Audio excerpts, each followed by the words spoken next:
Welcome back, AP.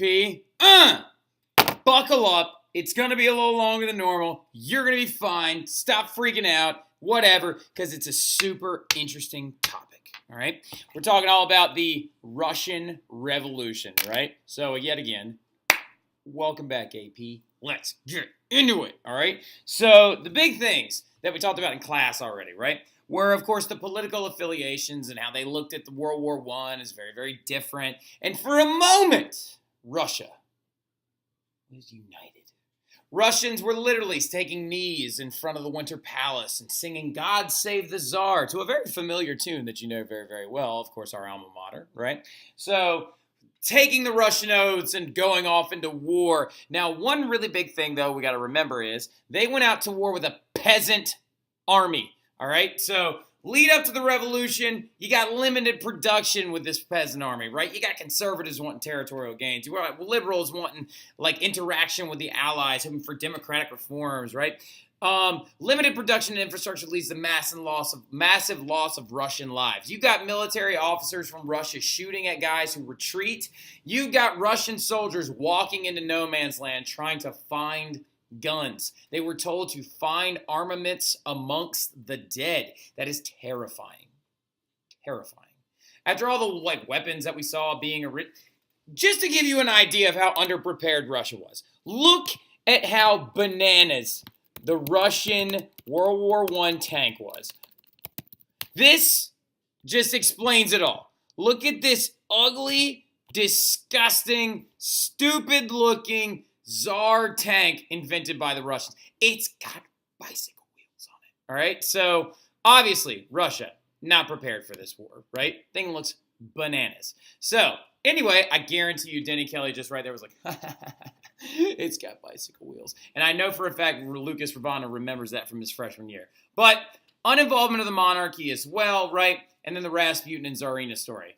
The Rasputin story, I need you to ask me about that in class, because I could talk about that for 45 minutes, all right? So you got Rasputin right here. Look at that ugly mug. You got the Tsarina right there doing her thing. You've got Alexei, the hemophiliac young son of the Romanovs, and you've got, of course, right here, Nicholas II, Romanov, right? Doing his best, but his best ain't good enough, all right? So getting into it, though, the February Revolution begins the entire event, right? The February Revolution, which actually happened in March. So the February Revolution actually occurred in March, okay, due to the fact that the Russian calendar does not line up with the calendar that we use in the current day historiographic timeline setting, all right? So unplanned uprisings, all right? You had people filling the streets rioting for bread. You had workers striking from factories, rioting for higher wages and, oh, go figure, bread, right? You had the police officers doing their best, all right? But then the Tsar, who had left, by the way, we'll talk about a little bit of background about that. The Tsar, Nicholas II, had actually left at the early onset of World War I to try and rally the troops. So he was on the front, all right? He was on the front lines. He was out on the Eastern Front, all right? And he commands the military back home during the February Revolution to open fire on the demonstrators. Just like they did when? Good job, Jenna Brady. Even though I know you don't want to flip this thing, you're right, Bloody Sunday, all right? And of course, now, right, Denny's like, oh, that's not the real Bloody Sunday. Calm down, calm down. Tell him to shut it, Jules Baer, all right? So now, the Tsar is going to abdicate when, after being ordered to fire on the crowds during the February Revolution, during these bread riots and stuff like that, many of the military and the police officers actually put their guns down and join up with the demonstrators. So out of a fit, out of freaking out nature, Tsar Nicholas II, in March of 1917, this is, by the way, this is happening in 1917. In March of 1917, he abdicates the throne when they turn against his orders, right? So that's not supposed to say a provisional, it's a provisional government. So this new order rises up in Russia. Your Tsar is now abdicated. Alexei's a hemophiliac. You have no one in line to take the throne. So this thing pops up inside of St. Petersburg. This is all happening in St. Petersburg, all right? Called a provisional government. It's actually titled the provisional government as well. The PG, all right, is what I like to call it, okay? The provisional government, PG. Every time you see PG in this presentation, provisional government. They are going to try and do some things. They're going to try and equal everything out.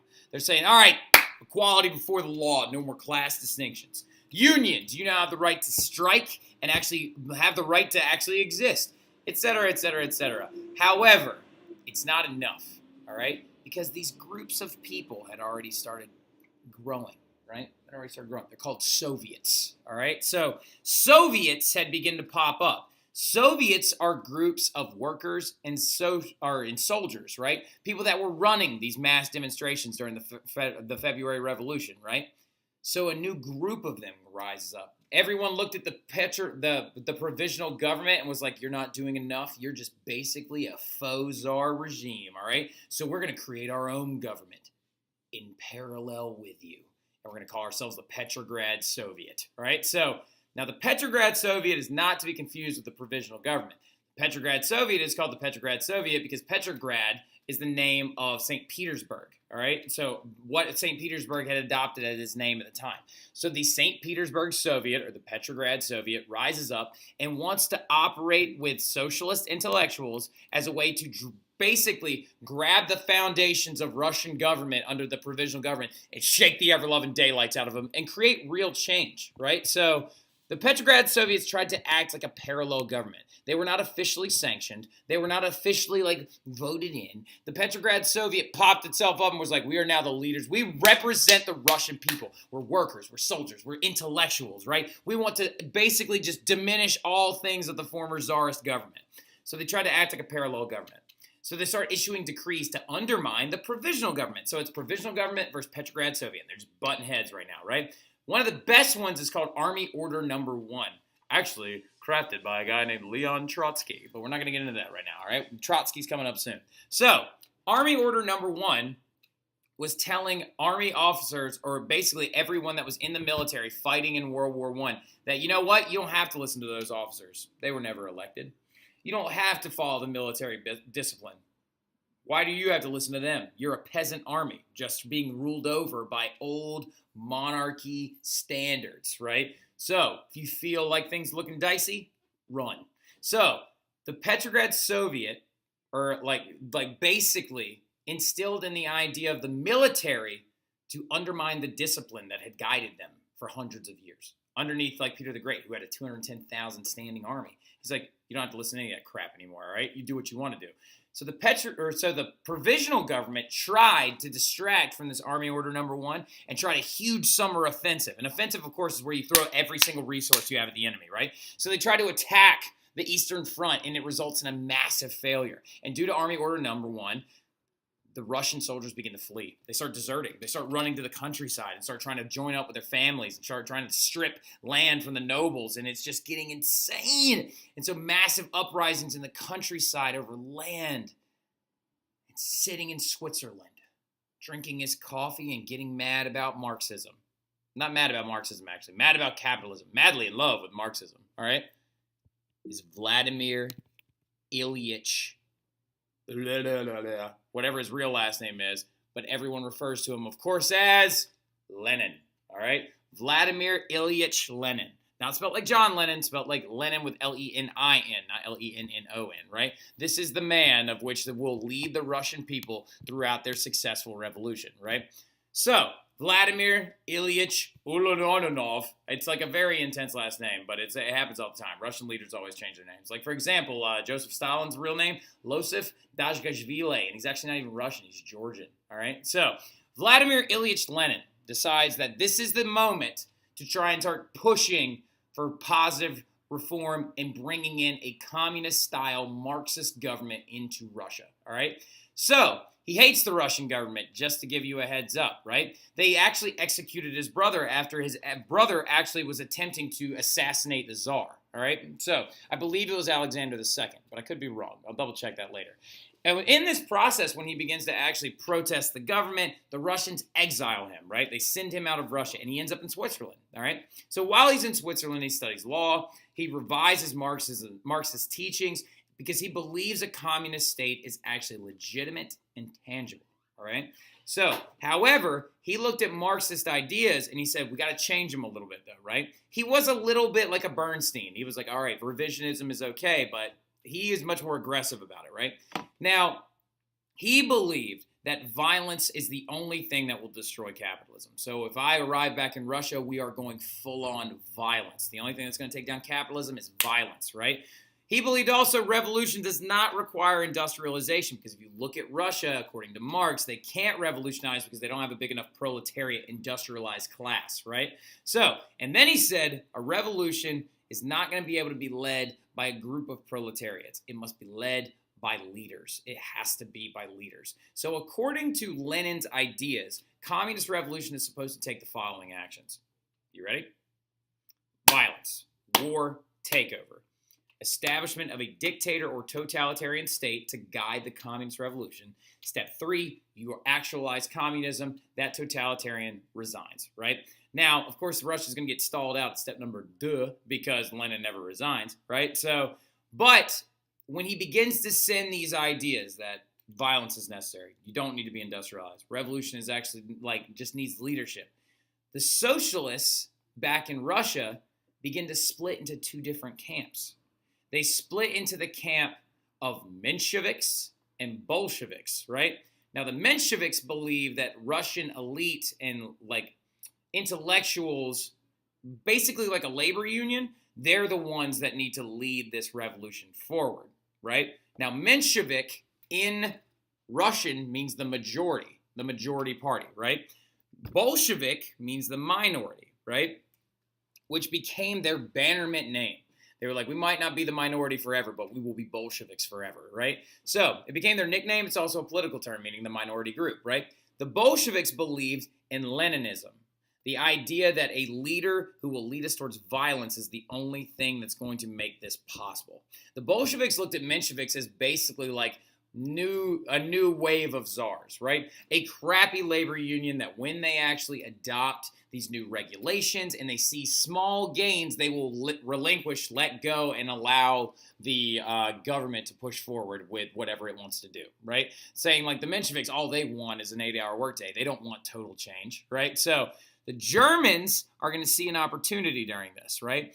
After the Bolsheviks and the Mensheviks begin to split inside the Duma and inside things, and remember the Duma is their legislative body that the Tsar Nicholas II dismissed 18 times. So it's of course an exaggeration. I don't know how many times it was, but it was several different times. I think it's actually in the 6s. So not 6s like 600s, but a 6 era range. The Germans are going to see an opportunity. It's 1917.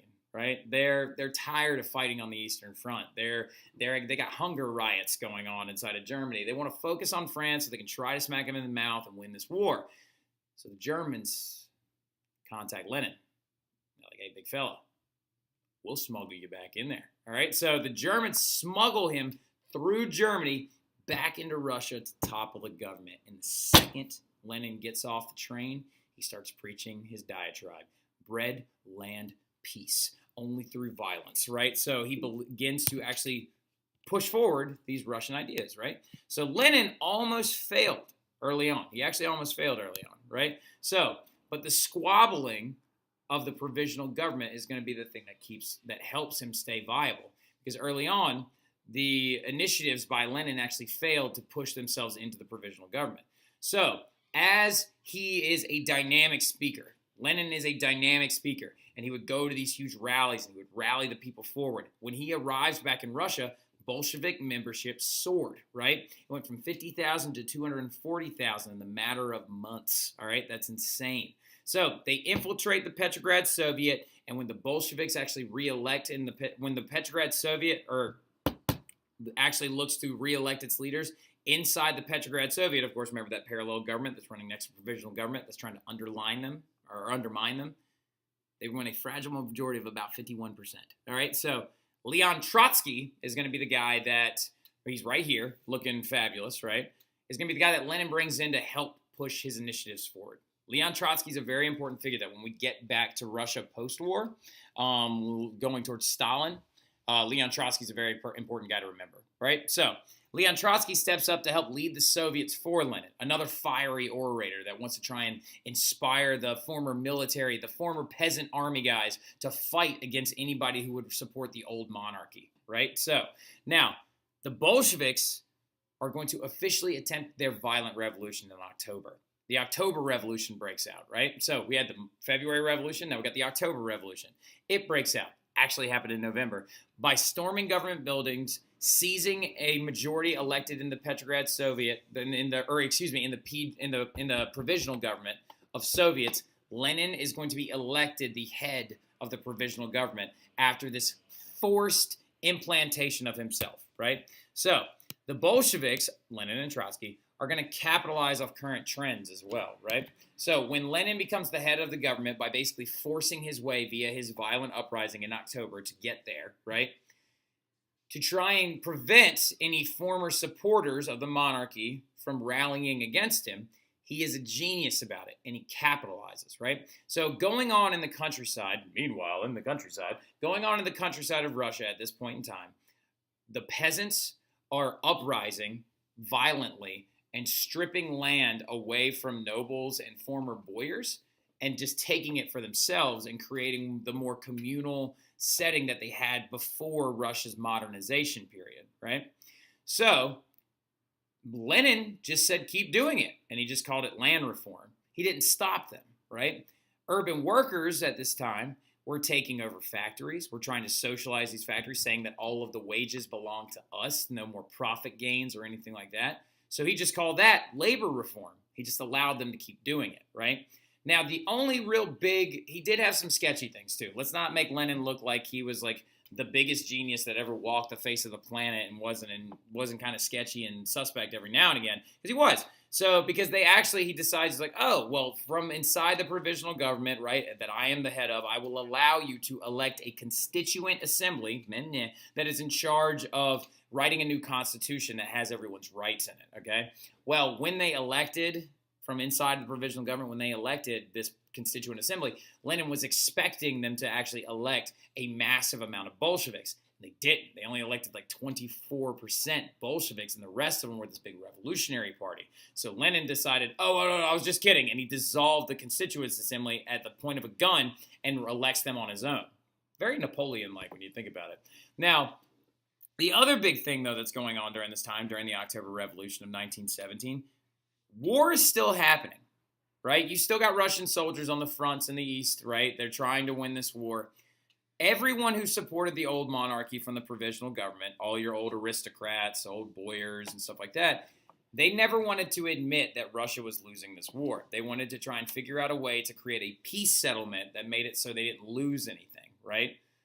Well, Lenin was the only one that stepped up and was like, yo, we lost. We lost. It's over. It happened. We weren't prepared. We lost this war, right? So they signed and created this thing called the Treaty of Brest-Litovsk, all right? And the Treaty of Brest-Litovsk, or you can draw it the BL, all right? The treaty that ends the war for the Russians, declares peace with the Germans and states that Russia lost this war.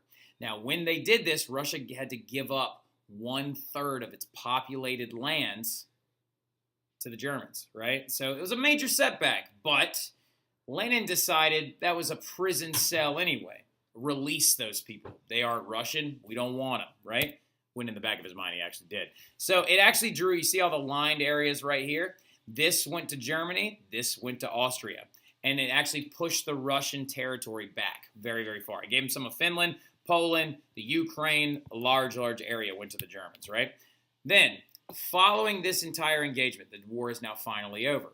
Well, he realizes at a moment's notice that the people that used to support, the old boyars that used to support the Tsar, the old army officers, the monarchists, they begin to recruit a military.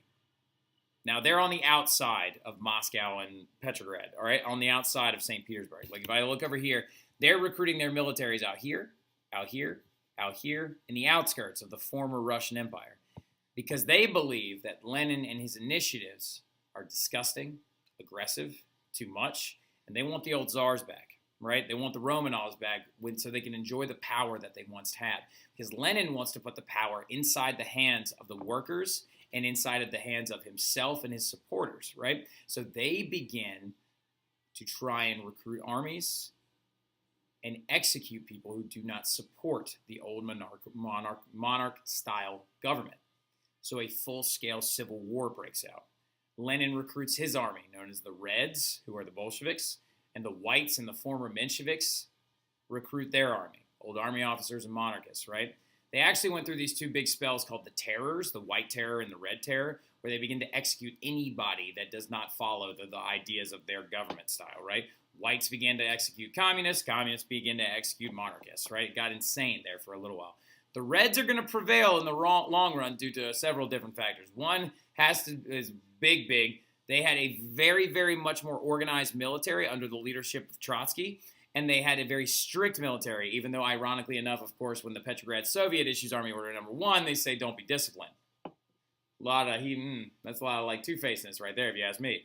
Now, the Whites also were uncoordinated, and since they recruited their militaries on the outskirts of the populated areas of Russia, they were just attacking the outsides, and the Reds were able to actually defend their locations, right?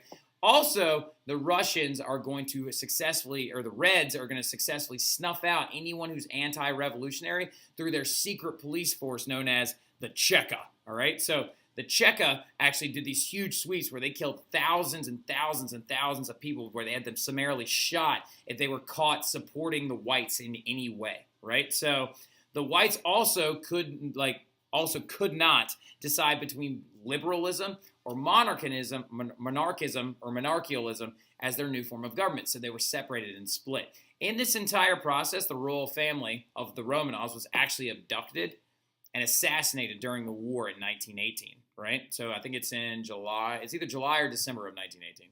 Now, war communism also is going to be the rise up of the communist-style government inside of Russia, implemented by Trotsky, right? He is going to successfully centralize the state, right, in which grain, I'm supposed to say grain, to feed the people of Russia, to keep their bellies full so they keep their hearts happy. He centralized the state in which grain was seized from the peasants. It was rationed. All industry was nationalized, so all industries became government run, and everyone was forced to work or fight in the Civil War. Pick one or the other, right? So it's the rise of the communist state. I think I heard Denny Kelly the other day say labor or service. Sounds a little war communist to me there, guy. Now, it's the rise of the communist state inside of Russia, all right? So they took care of their people, they took care of their military, and then they threw them out into the terrain and had them fight the Whites for them, right? And by 1920, the Civil War is going to end. The Whites have been successfully defeated. Russia gained back a lot of the land that it had lost because the war in the World War I, had already ended. Okay, Germany was embarrassed when the United States of America entered into the war in 1917. And so by this point, the Russian Reds used their military to take back a lot of the land that they had lost in the Treaty of Brest-Litovsk. Now, Whites are defeated. Russia's gained back their land. They were stopped in Poland, though. And that's the Russian Revolution. All right, so that's it. And then a little bit right here, that's the Russian family. And I'll tell that story about how they were shot in class on Monday. And, of course, this is just some really good propaganda. We'll look at it a little bit later. But that's it. That's the Russian Revolution, guys. So the big things you need to remember from that are, of course, like the beginning, provisional government, Petrograd Soviet, parallels, enter Lenin, enter Trotsky, right? Enter violence via Lenin's ideas. The Civil War, if you want to do a little bit of extra lookup, Tom Ritchie has some really, really good stuff. I'm going to actually hyperlink a couple of videos that will help you in the description to this one. So if you're actually looking for a little bit more depth, a little bit more different angle, maybe somebody else explaining it to you a little bit, I can totally get that done for you, all right? So I hope you guys have a great weekend. It's beautiful out this weekend. Get out there, get outside, enjoy yourself. I'll see you guys on Monday. Bye.